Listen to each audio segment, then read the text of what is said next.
GT Bharat brings to you Business and Beyond, a series on topics that are pertinent to your business operations and growth. Subscribe to our channel and listen to our experts decode digital adoption, tax and regulatory impacts, charting people's strategies, sector insights, sales transformation, financing growth, mitigating risk, and more. Stay tuned to stay ahead.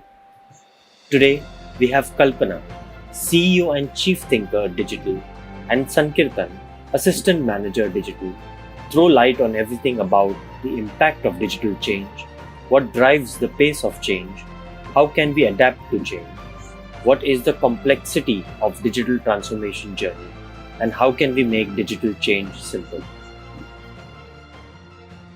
Hi everyone, I'm Sankirtan. I'm a management consultant at Digital Practice Grant Thornton Bharat. I have over 6 years of work experience in digital transformation projects, been into automation and data science related projects. Today, I welcome you to the knowledge series of Business and Beyond, where we take the topic of how to make digital change simple. This is a key topic where everyone is looking forward to these days. Today, here I'm with Kalpana, who is the CEO and Chief Thinker at Digital Practice Grant Thornton Bharat. She is a chartered accountant. She did her MBA from Harvard University. She has an overall experience of 25 plus years. Welcome, Kalpana. Hi Sankirtan, and thank you. So, to start with, who do you think gets impacted by digital change? Right. Well, Sankirtan, if you look at it, I think the change affects in three different kind of, let's say, spectrum of people. One is the individual themselves. So it's restricted to just one person. And then you have the whole community, which means maybe a group of individuals or a group or a type of individuals. And then you have the third, bunch of people who get impacted are the organizations who are doing business or conducting business. Let me explain to you with an example, right? So if you look at individuals, the way probably COVID impacted us, it impacted individuals in a certain way. For example, I as an individual had to change a few things. My daughter had to change a few different things. But both of us changed a few things, digitally to acclimatize ourselves with this whole virtual world, right? Similarly, if you look at the community, how has community changed? So, for example, I can't imagine my mother or my father who are like 80 plus trying to order online and then paying through Paytm, right? Yeah. But the whole community has actually changed towards, say, digital payments, making sure that you don't need to interact, make life simple, so many other things. I mean, driven by this pandemic in particular. Now, let's look at organizations. For example, 2 years back, I think very few of my colleagues were using Dunzo. And today, if you look at Bangalore, like let's say a Dunzo or a Swiggy or, it's become a verb. It's not even, a store or something. So it's like, let me Dunzo it for you. So it's more like, it's become a verb because those organizations have made that change so simple for us that we actually adopted that so fast. Totally agree with you, Kalpana, especially when you touched on the individual perspective. Yeah, I totally agree with, especially during the COVID times, ordering and getting the groceries, especially from in remote areas also where my parents stay. They also just make some phone calls or WhatsApp to get the things done. That's a good way to tell everyone who all will be impacted by the digital change. So, if I may ask you, what drives the pace of change? Well, if you look at it, going back to the old adage, necessity is the mother of all inventions. If you then look at, the change and the change requirement, you can literally, in my view, I think you can categorize it into two. One is, something that affects your existential being. So, for example, you cannot go forward without that. So there is an existential crisis, so to speak, if you don't adopt that change. So for example, today, if earlier, if people were looking at mask as options and many country leaders themselves did not wear it, once it became an existential threat, then everybody wore that mask very, very quickly, right? Yeah. Even people who preached that saying, look, mask is not necessary, etc. So one is that whenever something threatens your existential being, you tend to adopt or adapt the change much, much faster. So the pace is faster. The second one is a perception that if you change, you will be better. So for example, let's take the whole environmental friendliness, or looking at saying, okay, why should ESG become an important score in companies? It is not that, yes, eventually it could become an existential threat, but currently people are adopting or adapting practices from ESG to make sure that they look better, they look good, Right. they are contributing, they feel a sense of self-worth, and so on. So, so these two are possibly the categories where, I think change pace is getting impacted. So in the existential one, maybe it's faster. In the one where it is for people to become better, depending on how that individual or set of individuals think, what is the level of importance for them, then they basically adapt it faster. So for example, you take, let's say SBI, maybe if you look at the other banks and you then look at the public sector banks and you look at SBI went virtual long time back compared to the other public sector banks. Yes. Because they felt that it would give them that edge. So for example, even whether you pay fees in a college or whether you want to pay to a hospital, everything is enabled online from SBI, in case you're not aware. Much, much earlier than probably many of the other banks, even though SBI is probably bank of the common man, it has the largest number of branches, etc. But then they decided to become the harbinger of change and adapt it much faster because they thought they can get a competitive edge out of it. Right. So that's when pace of change again is much faster. But then let's take maybe a cooperative bank who doesn't need to be so online. Unless, their entire bank customer profile is insisting, they may never actually go online. I'm just making this up, but I'm just saying. So it also depends how the organization, the individual, or the community perceives the whole situation for change. Right. So, Kalpana, as we know, change is something that should be constant, and especially in the cooperative bank, you took the example. So, organizations like them, what are the signals they should see so that they can immediately affect or do the change? Right. That's a great question, Sankirtan. Thanks for asking that. So I feel that, in maybe simple 5-step journey can actually help people look at whether the change is relevant to them and how to actually adapt the change or adopt the technology, right? So step 1 would be, definitely you need to have somebody looking outside to see what are different changes in different business models. Because if you're so engaged or engrossed only in what you are doing, you could end up like a Kodak where maybe you don't exist after some time. Resisting to keep up the pace. Right. Yeah. So the first thing is, do assign a group to actually look at what are changes outside. So that would be my first step. The second one would be to look at saying, okay, once having evaluated what is happening outside, then look at whether we need to respond to that change either positively, neutrally, or negatively, right? Yeah. So once, everybody is changing, not required that you must change, but, you have to evaluate. So there has to be some mechanism to evaluate whether that change applies to you as an organization and how are you going to respond. The third and most important thing would be make the whole thing simple, right? So if you need to respond to it, choose a technology or choose a method or choose anything which is so design oriented from a perspective of a user that it becomes very easy for them to adapt. So if you make that change so complicated by using a very sophisticated technology, but nobody can understand it, it becomes very difficult for anybody to actually adapt or do that. Agree. Fourth, people don't actually do as you say. Similar to children, they do as you do. So if you're a leader in an organization and you're implementing a change, a digital change, then you start using that digital medium yourself.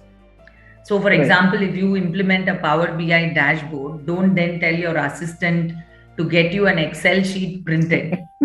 Right. You should drive the change. You drive the change, and people do as you do. So make sure that you are actually adopting the change yourself if you're a leader. Last but not the least, one of my favorite sayings are fools with tools are still fools. So just make sure that, that whoever you're engaging with, they understand how to use the toy, how to use the technology, train them appropriately, give them a what's in it for me in such a way that they are able to adopt it. Right? Yeah. So I'd like to maybe illustrate with an example of an e-commerce client, and I'm sure you would also have many clients. And yes, as you are speaking, I can relate a couple of pointers to one of my clients. Yes, please go ahead. Right. So one of our e-commerce clients were really struggling with return to orders, and their working capital was getting stuck. Right. So they came to us, and fortunately, we had actually done similar pieces of work. And of course, we also have a good industry knowledge of what different e-commerce companies do for return to order. Right. So you have a seller sites, basically reject some of the orders, the customer return the orders. So that's basically called return to order. Right. Now, for this company, it was really getting to an extent where maybe they had crores of rupees stuck in returns. Okay. Because if you don't claim those, you then lose money. So clearly, when you looked outside, people were engaging tech. They were making sure that, that they were reducing the whole working capital cycle by adopting tech in a very simple yet, effective manner. Right. So we first studied what their problem was and looked at the industry best practices, and then brought that back in by saying, look, all what you need to do. So we physically went, to the return center. We made sure that, we inspect the site, look at what sort of people they have, and realize that, that their grade of people using this tech is going to be 12 standard pass. Right. So, you cannot give them a very sophisticated, SAP type screen with tens of zillions of things, because they do nearly 150,000 to 200,000 returns a day. That's the kind of volume that we're talking about.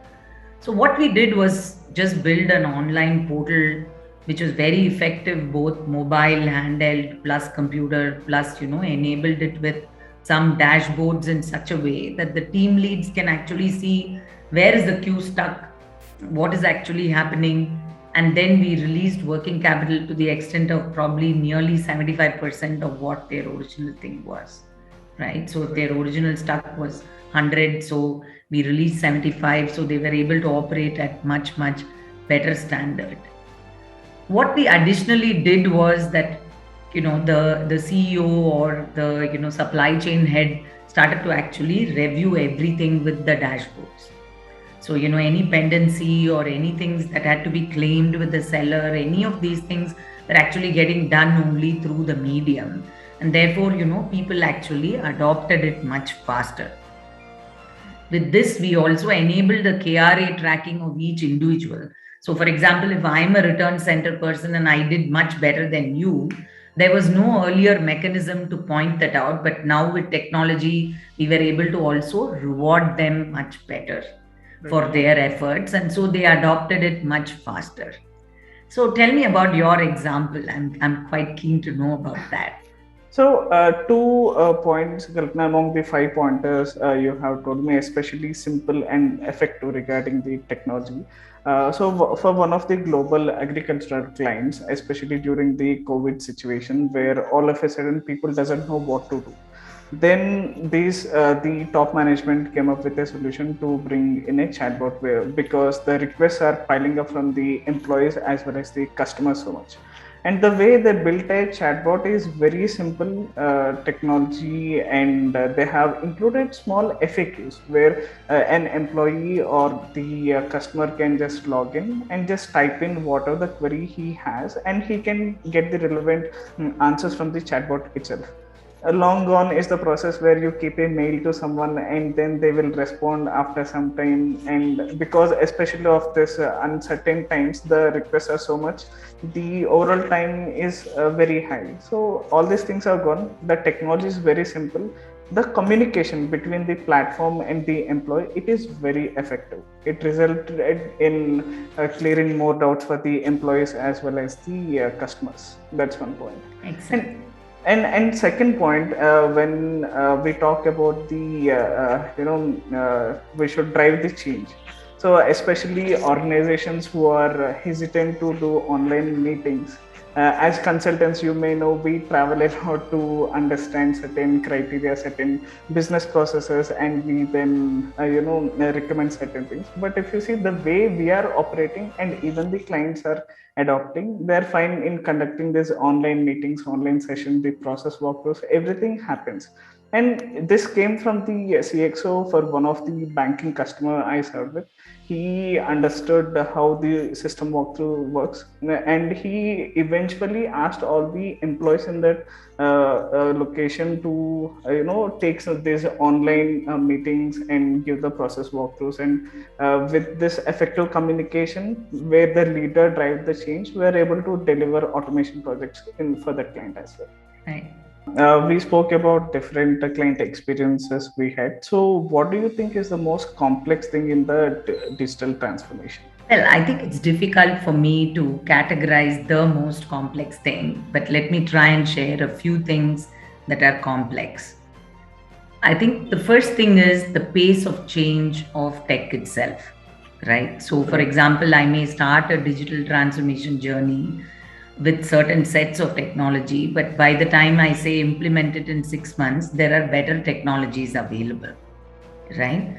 So how do I actually make sure that I'm keeping the pace of change of outside tech into the inside organizational world? Becomes a complicated thing. And we all take maybe measured calls and see whether what makes business sense for us and what gives the biggest bang for the buck, right? So that's essentially what we are trying to do here. I think the second complicated thing would be the design of technology.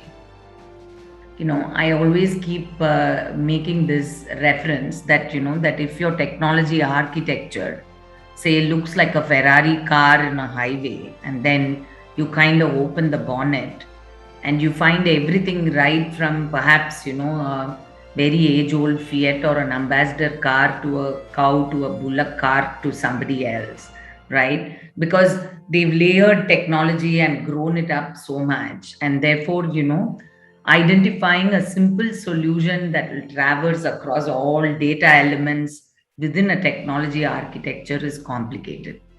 So let's take an example of, say, a bank which has multiple systems of different eras, right? And then let's take maybe a startup which is just coming up now, right? Yeah. In one sense, the startup's technology architecture is clean.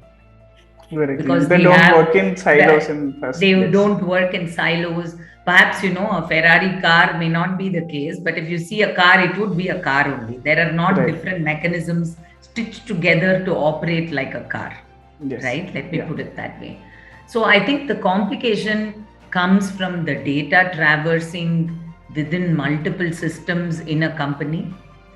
And therefore, wherever you have a lot of data validation requirements, for example, where, maybe it goes from an old system to a new system to an online system to something else, then I think the complication becomes more just sheer magnitude of number of times you need to reconcile different points of technology working, right? Yeah, of course, the third thing is human beings, right? I think human beings make everything complicated because you never know how they are going to react in a situation. I've had cases where We've tried to do the best designs, the best change agents are working, but still people don't adopt the technology because they feel either threatened or, it's like a flight or fight kind of mode, right? So you Right. need to actually take the people along with you. I mean, I remember that, maybe when my dad was, when I was very young and he was working, he used to tell stories how people are worried computers will replace human beings, right? Right. I think so many years down into that, I don't think computers have replaced human beings at all. They So there just is, help. They just help the human beings to be more productive and more effective in all possible ways. Yes. right. But then for a person where the job is threatened and where, my family cannot be safe because maybe I have a perceived threat that something is going to go away from my job portfolio to a computer or a machine or automation or digital, then it becomes very difficult to actually persuade the person to adopt. So I think it's very important to work on the human being angle, look at learnability, try to take people along with you to make sure that they adapt to the change, however simple you may draft it be. Okay. So, Kalpana, you rightly pointed on the complexity, the design, and the human in the loop concept. Now, for leaders, how can they see all these three aspects and make the change very simple? So I think for any change to be made simple, the why has to be understood by everybody in the same manner, right? So typically, most organizations tend to pivot either customers or employees. So, for example, maybe if you look at say any of the startups and you look at how the order management system works, it's so intuitive that if for example you've never used say a Swiggy or a Dunzo, to whether you're a constant user of, like say, whether Uber, Dunzo, any of these guys, right, any B2C app, it is so intuitive that anyone who doesn't have any knowledge from a customer side is also able to adapt to that. So they are actually pivoting the screen on the user, which is the customer, right? So one of the ways the leaders can harness probably the whole change within their system is to say that, look, my mantra is I want to make life simple for the customer. Right. So you have many people, for example, having so many loyalty points. You then find that loyalty points, to actually just let's say use them at some store, there are some very, very complicated processes. Right. Yes. And then you have some simple processes like, okay, you're at the store, then and there, some OTP will come to your mobile. What if the mobile is not yours? You can anyway get it from whoever it is, right? So at least the change is pivoted on a customer, the whole experience, and the leader can say that, look, guys, we are all aligning with that. Right. Every day, when anybody inside the organization thinks of a slightly more complicated process because they are pivoting on the customer, everybody's vision is aligned towards, will this make sense for the customer? Right. Should I ask that set of customers? Should I consult that set of customers? So in a way, you're actually harnessing everybody on an objective for the customer, right? So that could be one of the methods leaders use. The second method could be from an employee's perspective, right? Yes. We have certain organizations, for example, now working hybrid, maybe, some people working completely remote, etc., right? Right. There are certain organizations even tracking, maybe when people take a break and come back, etc. Right. And then there are organizations that probably say that, look, your productivity measures maybe in these kind of ranges, and here is how you need to change or look at it. Now, between an organization which is very military, like say, people are being measured every hour on what they want to do, because that is the culture of that organization, right? Right. Therefore, maybe, the employees there may actually buy something which is helping them measure their productivity hourly. Right. Whereas let's take a consulting firm like ours, for example, right? Here for us, time is money, but I'm not behind you every minute saying, Sankirtan, what are you doing? Because I know that you are appropriately equipped on consequence management. And I'm actually only looking at saying, okay, how do I make your experience better? Yes. So I would like to quote, from GT, we have an initiative called Purple Nest, which is like an onboarding thing for people who've never seen office. They can actually do a virtual tour of office, have a virtual coffee with people in some specific joints. There what you're trying to do is actually improve the experience of the employee. Right? Make the person on one comfortable. Side, make the person comfortable. On one spectrum, you're removing pain from, say, a productivity oriented organization saying, let me use technology to track your productivity.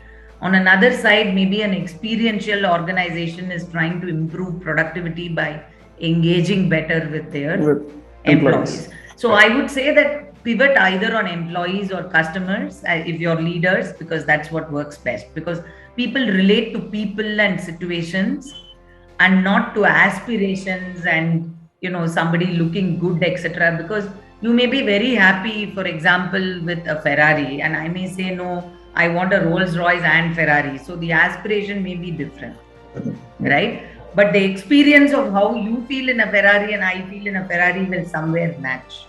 Right, agree. Right. So the vision should be very clear how you want to perceive. That's the key takeaway, I would say. Yeah. Kalpana, what would be the key takeaways for how to make digital change simple? Well, I would say that the key takeaways are: first, establish the why by making sure that your response to an external change or an internal change is explained to people. Second, keep the change mechanism simple. So, for example, here are small actions that you do every day which will make a very big change is better than just implement a very large system and nobody uses it any day type of thing. Right. So make sure that it's daily accretive actions, that actually add up in a technology construct as well. Third is, from a employees and from a, people perspective, make sure that you take everybody along and train them. And last but not the least, if you are an individual in a circumstance where you find that there is so much of technological change and you don't know how to keep up with it, make sure that your top metric to measure yourself is learnability. Because today I will know Excel, tomorrow maybe some bot will do Excel, maybe tomorrow maybe people don't need to code, maybe they will just talk saying I need this code, and somebody else in the background may actually, maybe a machine will code it for them. So the most important thing is to be adaptable to change and to learn. And to learn, I think the individual must accept that they don't know a few things. So be humble and look outside, look within and look sideways, I would say, and make sure you're open to learning, because that's going to be the top metric to decide, whether you survive. I think, survival of the fittest is long gone. I think currently my mantra would be that whoever learns fastest will be the fittest. That's a very good line, especially in this changes we are seeing these days. Right. Okay. Thank you. Thanks, Sankirtan, for your time. Thank you so much for Kalpana, for your time and the wonderful insights. Thank you so much. Thank you.